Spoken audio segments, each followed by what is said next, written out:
ছোট্ট একটা পরামর্শ দেই, সেটা হচ্ছে যারা হচ্ছে প্রোডাক্ট ক্রিয়েট করতেছেন, বিশেষ করে হচ্ছে মেবি আপনার ডিজিটাল প্রোডাক্ট বা কোর্সেস বা হচ্ছে প্রোগ্রাম, তারা পাশাপাশি হচ্ছে যারা আপনার সফটওয়্যার ডেভেলপ করতেছেন বা হচ্ছে ইনোভেশন বা আপনার টেকনোলজি নিয়ে কাজ করতেছেন, তো আপনারা একটা কাজ করবেন, সেটা হচ্ছে ইউনিক ভ্যালু অ্যাড করবেন। ইউনিক ভ্যালু অ্যাড করতে বলতে যেটা আমি বলতে চাচ্ছি সেটা হচ্ছে গিয়া খুব কমন একটা টার্মস, যেটা হচ্ছে গিয়ে ইউএসপি, ইউনিক সেলিং প্রপোজিশন। এখন ইউনিক সেলিং প্রপোজিশন হচ্ছে আপনি ইউনিকলি আপনার অডিয়েন্সকে আসলে কি ভ্যালু ডেলিভার করতেছেন, যাতে করে আপনার হেল্প তারা পেতে পারে বা হচ্ছে গিয়ে আরো মোর অ্যাডভান্টেজ হচ্ছে গিয়ে পেতে পারে।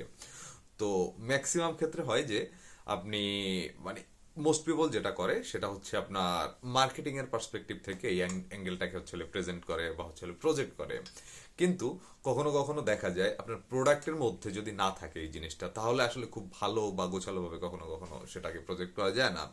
সেজন্য যারা প্রোডাক্ট বিল্ড করতেছেন, আপনার বিল্ট ইন সিস্টেমই যদি হয় যে আপনার ইউএসপি তে ভরা, আপনি হিউজ পরিমাণে হচ্ছে লিগে আপনার ইউনিক সেলিং প্রপোজিশনে হচ্ছে লিগে ভরে রাখছেন, যে মানে multiple, not just single, multiple USP আছে, তখন দেখা যাবে এই প্রোডাক্ট বা হচ্ছে এই সার্ভিস যেটাই হোক, এটার আপনার অ্যাডভান্টেজ বা হচ্ছে লিগে সেলিং বা হচ্ছে conversion will increase higher level. কারণ হচ্ছে people actually they want something, that's one thing, and they buy for so many reason, and one of the biggest reason is uniqueness.